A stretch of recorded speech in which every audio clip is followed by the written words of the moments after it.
பூந்தமல்லியில் நடைபெற்ற செய்தியாளர்கள் சந்திப்பில் தேசிய சிறுவர்கள் ஆணழகன் போட்டியில் முதல் மற்றும் 2ஆம் இடத்தை பிடித்த 3 தமிழக சிறுவர்களும் தங்களது மகிழ்ச்சியை வெளிப்படுத்தினர். நான் 8th ஸ்டாண்டர்ட் போகிறேன். நான் இதில் ஜெயிச்சது ரொம்ப ஹாப்பியாக ரொம்ப ப்ரௌடாக ஃபீல் பண்ணுறேன். அண்ட் நான் இன்னும் அச்சீவ் பண்ண நினைக்கிறேன் இந்த ஃபீல்டில்.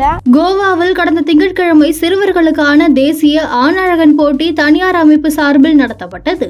இதில் தமிழகத்தைச் சேர்ந்த 8 சிறுவர்கள் கலந்து கொண்டனர்.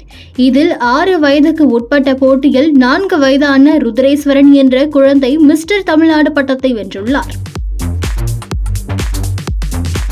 அத்துடன் 8 வயதிற்கு உட்பட்ட போட்டியில் 6 வயதான ஜெசு அபிஷேக் என்ற சிறுவன் மிஸ்டர் தமிழ்நாடு 2வது இடத்தை பிடித்தார். மேலும் 15 வயதுக்கு உட்பட்டோருக்கான போட்டியில் 13 வயதான அச்சுதர்ஷன் என்ற சிறுவன் 2ஆம் இடம் பிடித்தார். தேசிய அளவில் 13 மாநிலங்களைச் சேர்ந்த 65 குழந்தைகள் மற்றும் சிறுவர்கள் பங்கேற்ற போட்டியில் முதல் 3 இடங்களை பிடித்த தமிழகத்தைச் சேர்ந்த சிறுவர்களுக்கு பாராட்டுகள் குவிந்து வருகின்றன.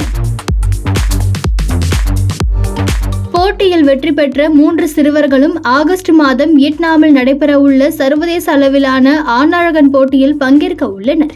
இந்நிலையில் பூந்தமல்லியில் செய்தியாளர்களை சந்தித்த சிறுவர்கள் மற்றும் அவர்களின் பயிற்சியாளர் இந்த வெற்றி தங்களுக்கு பெரும் மகிழ்ச்சியை அளிப்பதாகவும் அடுத்ததாக நடைபெற இருக்கும் சர்வதேச போட்டியிலும் வெற்றி பெறுவோம் என நம்பிக்கை தெரிவித்தனர். வியட்நாம்ல பாத்தீங்கன்னா எல்லா மல்டிபிள் கண்ட்ரீஸ் கலந்துக்கும். அதுல இந்தியாவை ரெப்ரசென்ட் பண்ணி கலந்துப்பாங்க. அண்ட் ஒரு கண்ட்ரிக்குன்னு சொல்லிட்டு வின்னர்ஸ் மட்டும் தான் கொண்டு போகிறாங்க.